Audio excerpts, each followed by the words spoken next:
El tema llama la abominación desoladora. ¿Sí? La abominación desoladora predicha por el profeta Daniel es un tema de suma importancia para el pueblo adventista del séptimo día.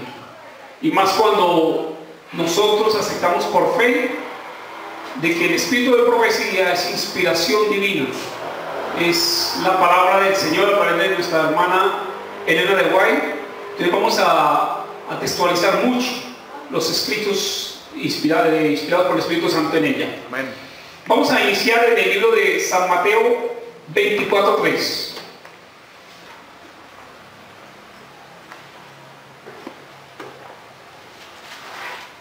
Dice la palabra del Señor: cuando Jesús se sentó en el monte de los olivos, se acercaron a él los discípulos aparte y le preguntaron: dinos, ¿cuándo serán estas cosas y qué señal habrá de tu venida? ¿Sí? Vemos como aquí en este texto se entrelazan dos acontecimientos. Primero, la venida de Jesús, pero antes de ello están las señales que ellos le preguntan: dinos cuándo serán, qué señales habrá de tu venida y ¿de qué?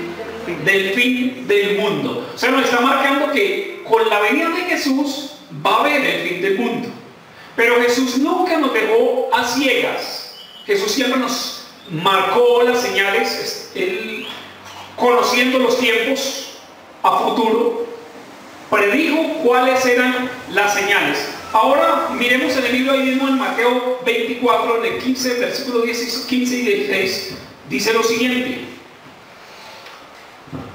cuando veáis, les dijo Jesús, cuando veáis en el lugar santo la abominación desoladora predicha por el profeta Daniel, el que le entienda. Entonces los que estén en Judea huyan a los montes, el que esté en la azotea no descienda a tomar algo de su casa, y el que esté en el campo no vuelva atrás a tomar su capa. Ay de las que estén en cinta y de las que críen en esos días. Orad que vuestra huida no sea en invierno ni en sábado, porque habrá entonces una gran tribulación como nunca hubo desde el principio del mundo, ni habrá después. Y si esos días no fuesen acortados, nadie se salvaría, pero por causa de los elegidos, aquellos días serán acortados. Amén. Sí, esto ocurrió en el año 70 después de Cristo. O sea, Jesús predijo unos acontecimientos que ocurrirían y ocurrieron en el año 70 después de Jesucristo. ¿Qué ocurrió en el año 70? ¿Qué es tan importante y por qué nos interesa saberlo como iglesia adventista? Vamos a recorrer a Espíritu de Profecía en el conflicto de los siglos.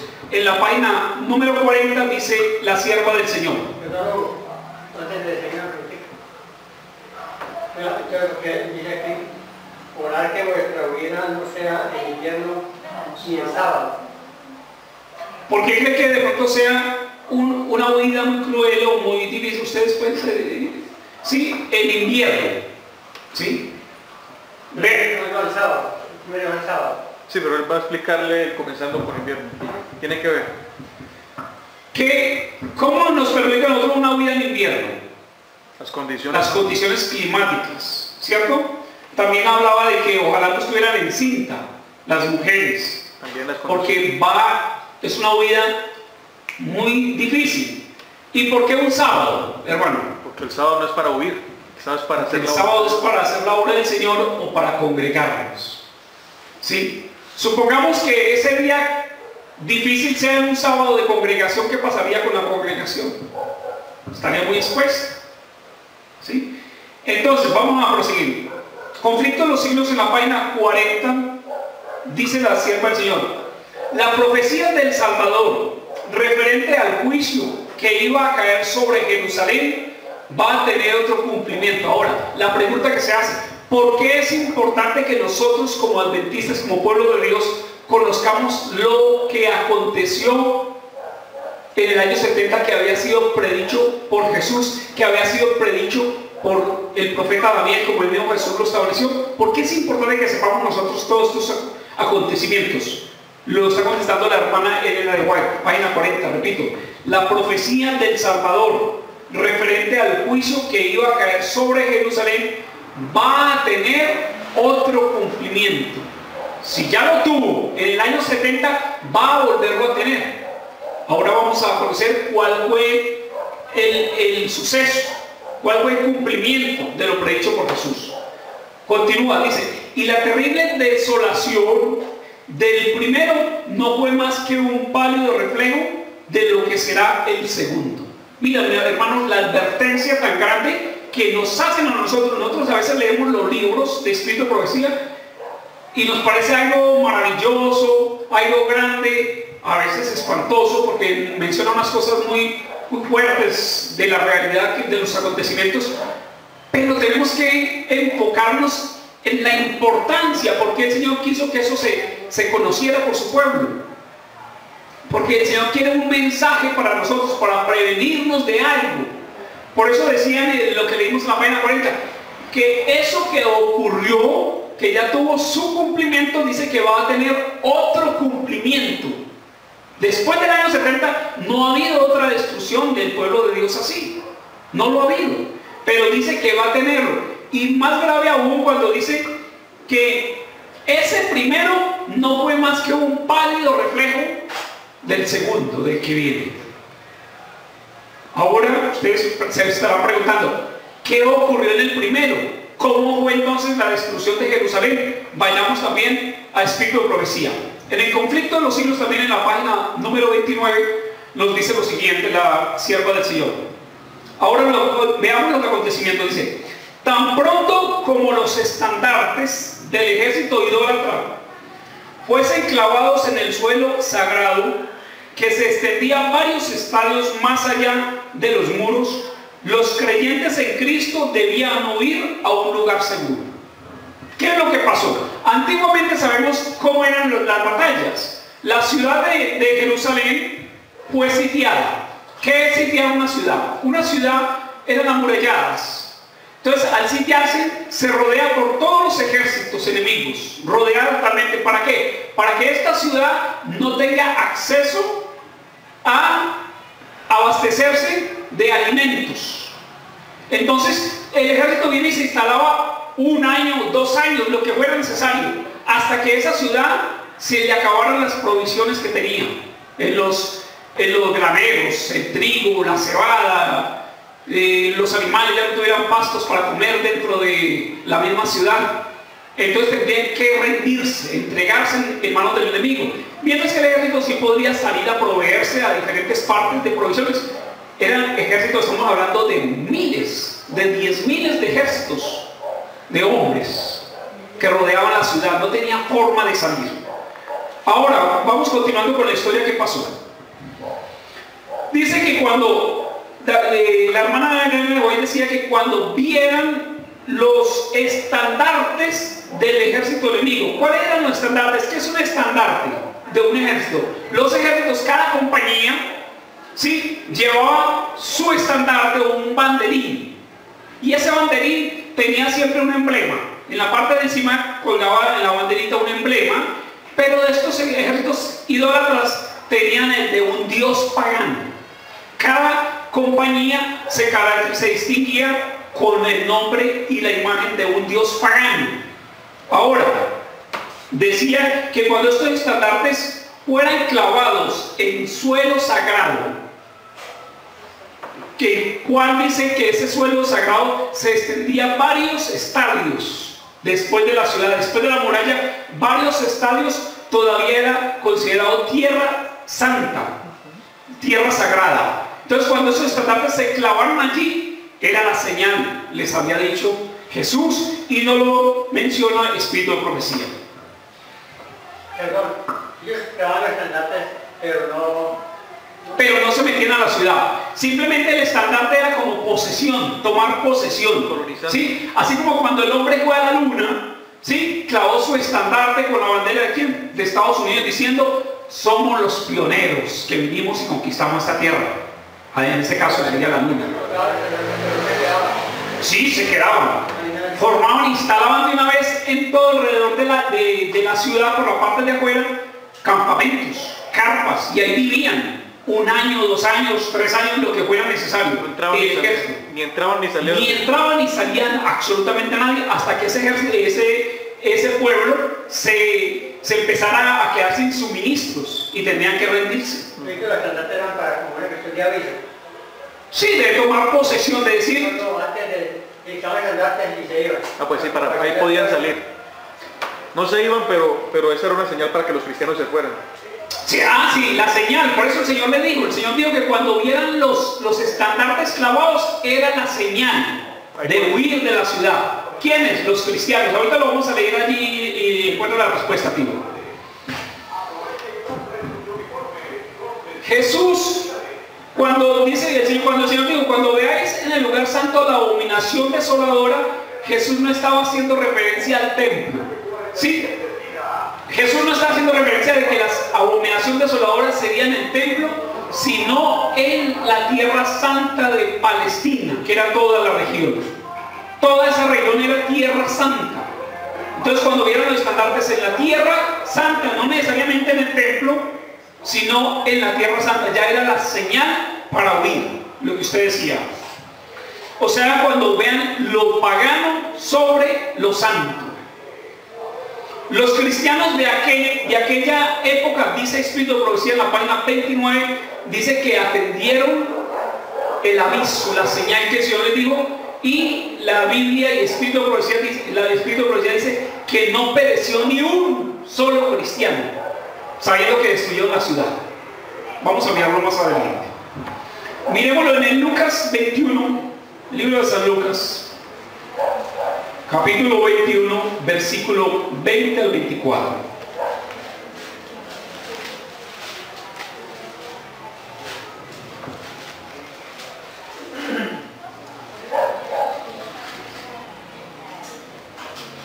Les dijo Jesús, cuando veáis a Jerusalén cercada de ejércitos, sabed entonces que su destrucción ha llegado.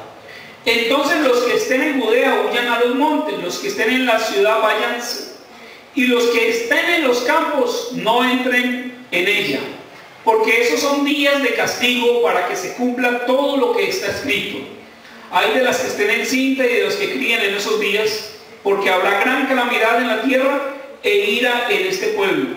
Caerán a filo de espada y serán llevados cautivos a todas las naciones, y Jerusalén será pisoteada por los gentiles hasta que se cumpla el tiempo de los gentiles. Jesús anunció exactamente los sucesos que iba a acontecer dentro de la ciudad de Jerusalén. En el conflicto de los siglos, en la página 33, ya empieza a hablar más detalladamente. Dice la sierva del Señor lo siguiente: después que los soldados romanos, al mando de Sestio Galo, hubieron rodeado la ciudad, abandonaron de pronto el sitio de una manera inexplicable. Y eso cuando todo parecía favorecer un asalto inmediato.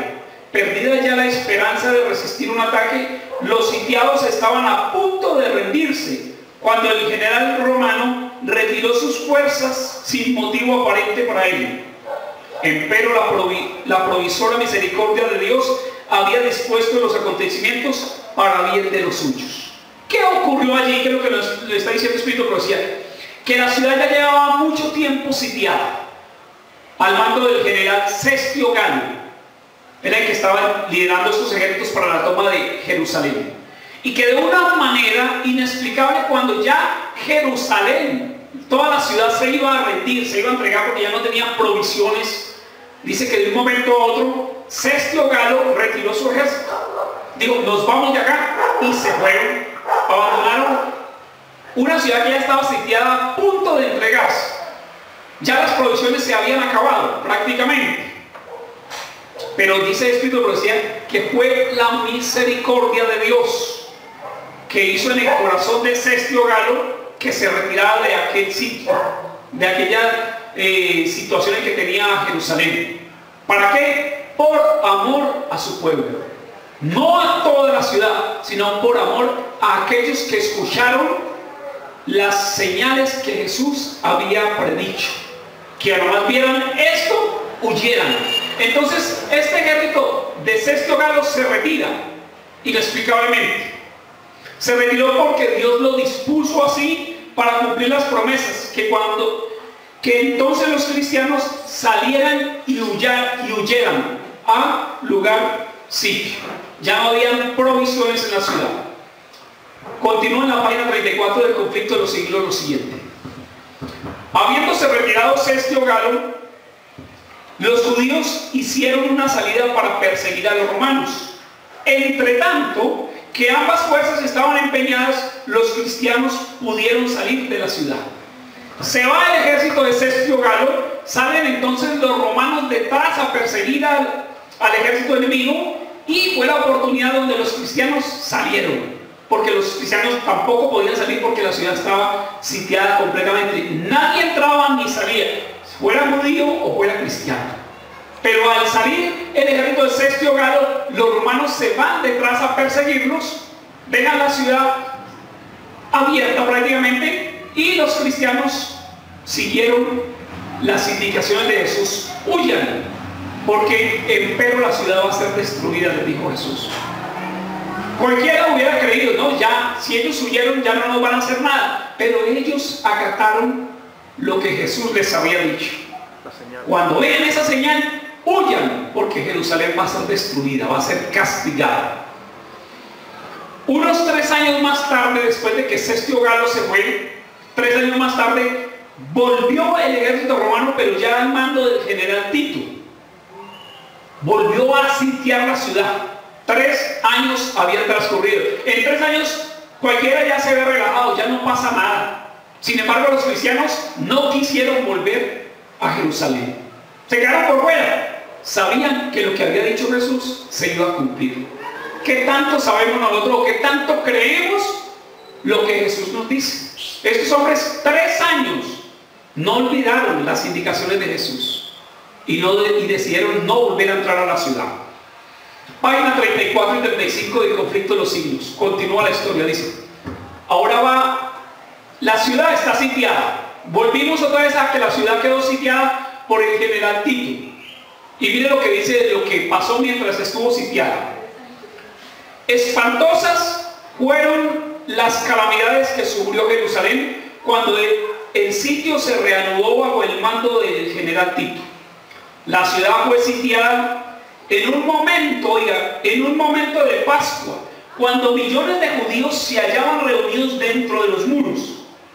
Los depósitos de alimentos, que de haber sido conservados hubieran podido abastecer la población por varios años, habían sido destruidos a consecuencia de la rivalidad tan atroz causada por el hambre, que los hombres roían. Era tal el hambre que los hombres roían el cuero de sus cintos, de sus sandalias y de la cubierta de sus escudos, y las mujeres disputaban por los hijos para comérselos. Era tal el hambre que tenía esta ciudad después de haber sido sitiada. O sea, después de que la sitió Cestio Galo, tuvo 3 años para recuperarse. Se recuperó y se abasteció nuevamente, porque ellos siempre tenían despensas grandes para prever cuando fuera sitiada una ciudad, para sobrevivir. Pero dice Espíritu de Profecía que fue sitiada en tiempo de Pascua, cuando todos los judíos de otras naciones que están como extranjeros en otras ciudades vienen, porque es la fiesta de Pascua la más solemne para ellos. Y dice que vinieron millones, dicen millones vinieron. Entonces, ¿qué pasaría con una ciudad que no está preparada para recibir tanta gente por tanto tiempo? Se acabaron las provisiones, dice que peleaban por las provisiones, dice que peleaban mujeres o hacían pactos. Hay espíritu de profecía donde dice que 2 mujeres hicieron un pacto donde una decía: hoy nos comeremos a tu bebé y mañana comeremos el tuyo.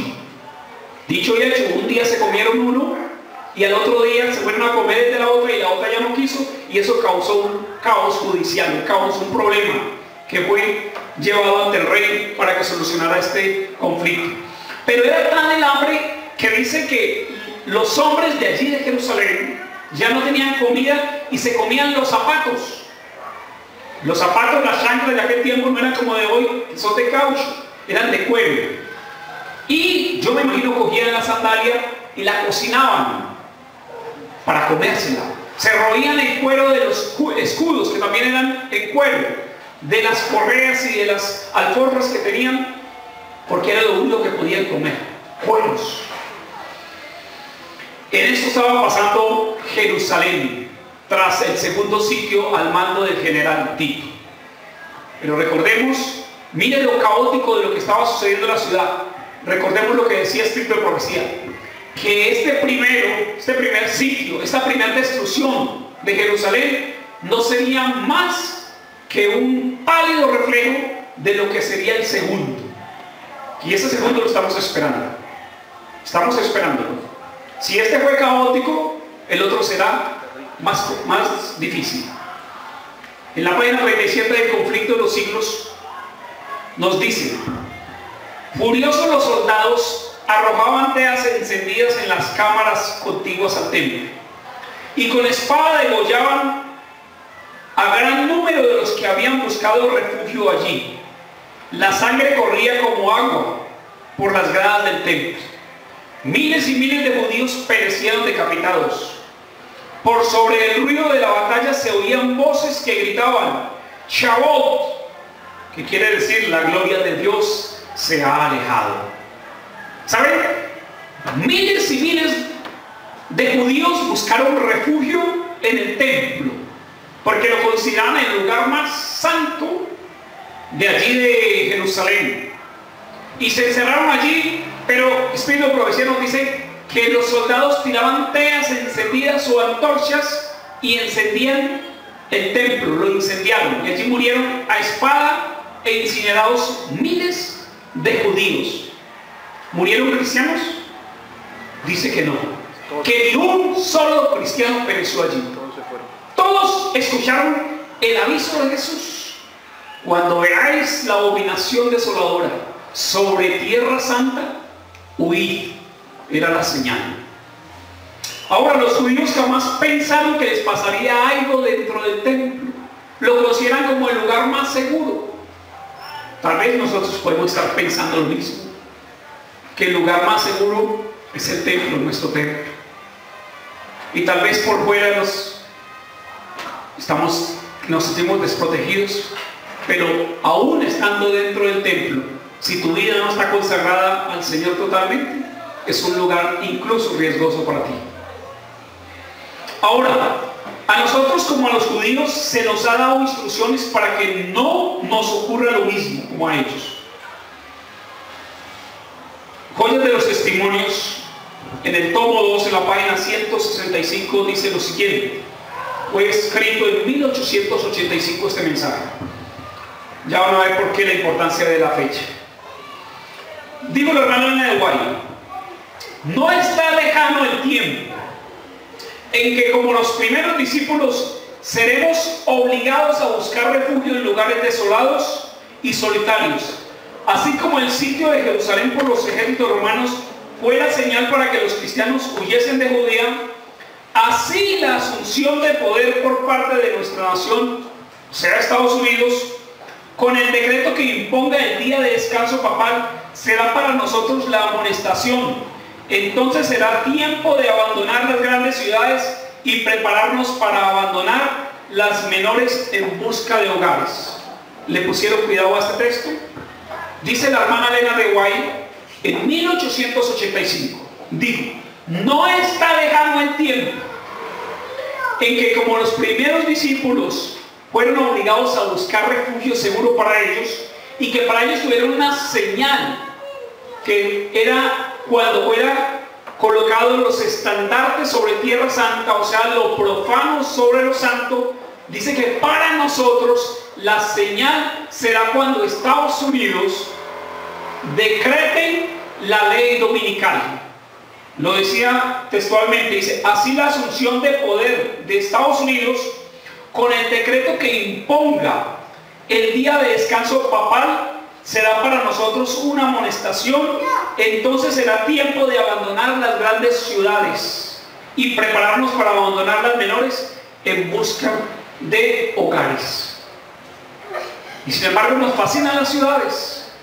Y el Señor, y estaba hablando la hermana de White desde 1885 por instrucción del Señor, de que cuando veamos estas señales es tiempo que vayamos dejando las ciudades grandes, y si estamos en lugares como pueblos, que vayamos al campo a buscar lugares donde podamos cultivar, podamos sembrar y podamos estar alejados de la contaminación del mundo. Mas sin embargo, cada día edificamos más en las ciudades, cada día nos aferramos más a las ciudades. No estamos haciendo lo que hicieron los judíos de la época de Jesús, que escucharon la señal. Ahora ustedes dirán: pero si es que no ha salido la ley dominical. Miren, ahorita vamos a encontrar en el Espíritu de Profecía de que sí han habido ya señales. Analicemos algo. Esta cita que acabamos de leer fue escrita en 1885, donde dijo: no está lejano el tiempo. En 1885 la hermana anunció eso, que no está lejano el tiempo. Y en 1888 sucedió algo. Por eso ella dijo: no está lejano el tiempo. Mire lo que sucedió en 1888. El 21 de mayo de 1888 se introdujo en el Congreso de Estados Unidos una propuesta preparada por H.W. Blair, designada para establecer la observancia del domingo. El título original decía: propuesta para asegurarle al pueblo el disfrute del primer día de la semana, comúnmente llamada Día del Señor, y como un día de descanso, y para promover su observancia como un día de adoración religiosa. En 1888, ya en el Congreso de Estados Unidos, se hicieron las primeras pinceladas o puntadas acerca de la ley dominical. En 1888. Y por eso la hermana decía: no está lejano. Y a los 3 años exacto se intentó sacar un decreto en Estados Unidos que obligara a guardar el domingo como día de descanso y como día de adoración religiosa. Hoy en día estamos a las puertas de lo mismo. Vemos como el Papa está promoviendo a nivel mundial el famoso Día de la Familia, el Día del Medio Ambiente. Como el Papa anterior, Benedicto XVI, también a nivel mundial en televisión anunciaba e invitaba a todas las iglesias de la denominación que fueran a que reconocieran el día domingo como día del Señor. No estamos lejos de que se cumpla lo mismo que se cumplió en el año 70 después de Cristo. Y el Señor dijo: cuando veáis estas señales, huyáis, huyáis.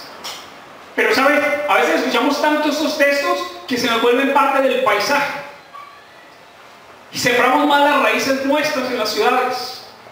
Y colocamos y emprendemos empresas tal vez dentro de las mismas ciudades. No estoy hablando de la gente del mundo, ellos lo hacen porque ellos no esperan ninguna señal. Pero nosotros como pueblo de Dios, atenderlas como lo atendieron los cristianos de aquella época, donde no pereció ni un solo cristiano. Comentario bíblico adventista en el tomo 7 dice: el decreto que ordena el culto de este día, o sea el domingo, deberá ser promulgado por todo el mundo. Ya ha sido promulgado en forma limitada. Esto lo está hablando la hermana Ana de White en 1888, que fue en forma limitada. Hoy estamos en las mismas.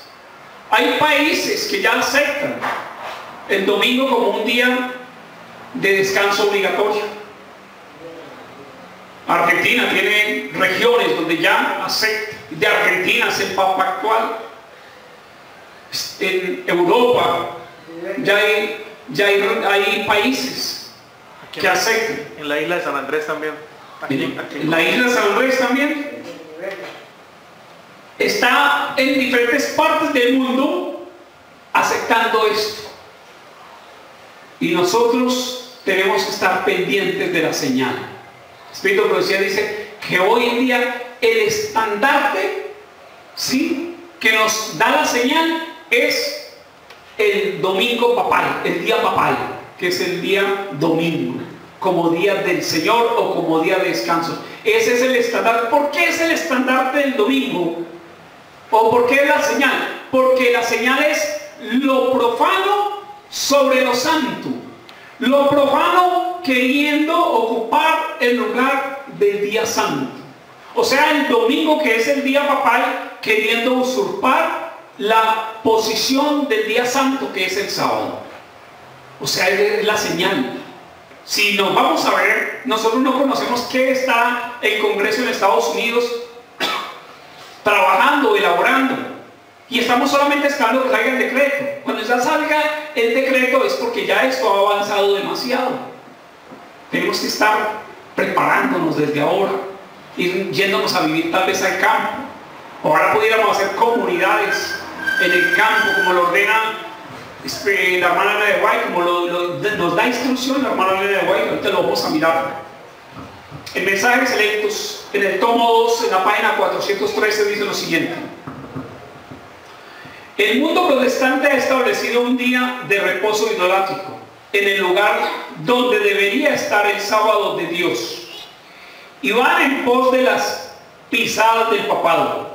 Por esta razón veo la necesidad que las familias del pueblo de Dios se trasladen fuera de las ciudades, a lugares apartados del campo, donde puedan cultivar la tierra y cosechar sus propios productos, de manera que puedan enfrentar la crisis cuando se avecine de no comprar ni vender.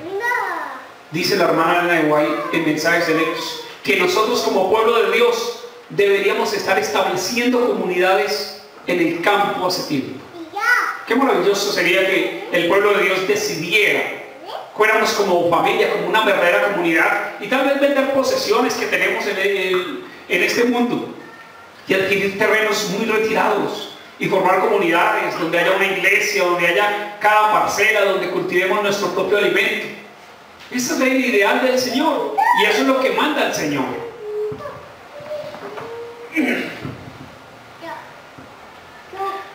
Recordemos que el sitio de Jerusalén fue doble. Primero vino Cestio Galo y cercó la ciudad y se fue. Luego vino Tito y la destruyó. O sea, cuando la ley dominical vuelva, será la época de Tito. Según la hermana Elena de White, en 1888 pudo haber sido el tiempo de Cestio Galo, y estaríamos esperando que viniera el segundo sitio, que sería el de Tito. Mensajes Selectos, en el tomo 2, en la página 413, dice la hermana Elena de White: ha llegado el tiempo cuando, a medida que Dios abra el camino, las familias deberían de salir de las ciudades. Estamos hablando de más o menos 140 años que la hermana Elena de White dijo: ha llegado el tiempo cuando las familias de Dios deberían salir de las ciudades. Hace tiempo ya no estar viviendo en el campo. Tal vez por eso nuestros hijos se han contaminado tanto, porque no hemos hecho caso de los mensajes del Señor. Tal vez por eso muchos de nuestros hermanos han apostatado, porque nos hemos persistido en quedarnos en las ciudades, contaminándonos de las ciudades, viviendo lo de las ciudades, lo del mundo. Tal vez si hubiéramos hecho caso hace tiempo, cuando tuvimos conocimiento de esto, el destino de nuestras familias tal vez sería diferente. Pero gracias al Señor que la misericordia es grande y aún hay oportunidad, porque aún el Señor ha retenido los 4 vientos de los que habla Apocalipsis 7:1-3. Los ha retenido esperando que nosotros nos preparemos para que recibamos el sello de Dios. También en Jueces de los Testimonios dice: salid de las grandes ciudades tan pronto como sea posible. En Patriarcas y Profetas, en la página 162, dice la hermana Elena de Guay: así fue en los días de Noé, así ocurrió en el caso de Lot, así en el tiempo de los discípulos, antes de la destrucción de Jerusalén, y así será en los últimos días. De nuevo se oye la voz de Dios en un mensaje de advertencia. Como en los días de Noé y Lot, es necesario separarse decididamente del pecado y de los pecadores. No puede haber transigencia entre Dios y el mundo, ni se puede volver atrás para conseguir tesoros terrenales. No podéis servir a Dios y a Mamón. La sierva del Señor es muy clara cuando dice que debemos de alejarnos del pecado y de los pecadores. Muchas veces nos alejamos del pecado, ¿verdad? Y por eso estamos acá. Pero no nos hemos alejado aún de los pecadores y corremos el riesgo de volvernos a contaminar, y por eso caemos y recaemos y recaemos. Y el propósito del Señor es que estuviéramos viviendo de una forma retirada en el campo, donde podamos observar la naturaleza y la creación de Dios, y tendremos unas vidas más descontaminadas. Es el propósito del Señor para su pueblo. Vamos concluyendo con este mensaje Selectos, tomo 2, página 411. Nos habla que debemos ser una iglesia organizada y establecer puestos de avanzada. ¿Qué son puestos de avanzada?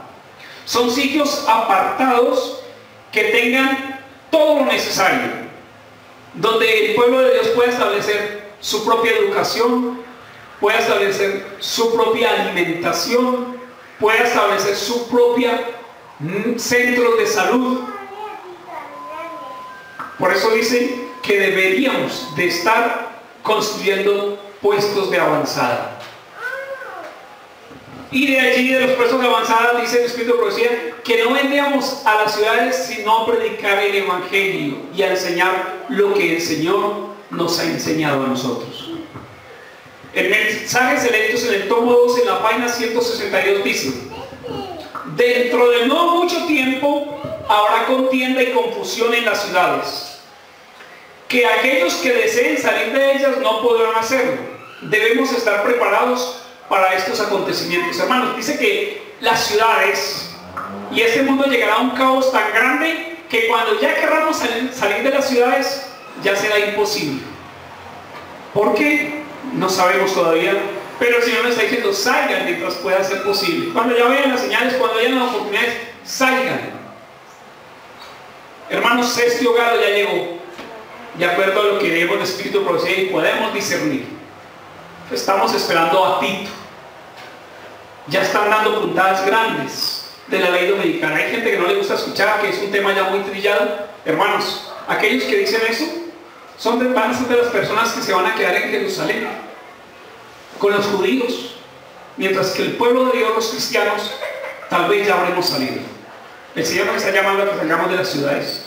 Preparémonos, hagamos provisión, queramos vivir en el campo, armemos comunidades donde solamente vengamos a las ciudades a proveernos de lo necesario, pero ante todo a enseñar el Evangelio. Que este mensaje nos sirva a nosotros para estar prevenidos, que la ley dominical es un hecho que va a salir dentro de no muy poco tiempo. El Papa Francisco, él había dicho en uno de sus anuncios de que antes del año 30 él se había trazado las metas a cumplir. No sabemos si dentro de las metas esté la ley dominical, no estoy acertando una fecha, pero él dijo: antes del año 30 deben de cumplirse las metas que tengo como Papa. 2030. Del año 2030. No sabemos si entre ellas esté la ley dominical. Y el Señor dice que debemos salir antes de ello, porque después nos tocará huir y huir y huir, y no hemos establecido sitios donde podamos tal vez refugiarnos. Dios quiere salvarnos, por eso nos anunció todo los acontecimientos y las señales. Que el Señor les bendiga, que el Señor nos ayude a prepararnos, pero ante todo que nosotros en nuestros corazones dispongamos la voluntad para que Dios haga conforme a la voluntad de Él, que es buena, agradable y perfecta. Dios los bendiga, mis queridos hermanos. Amén.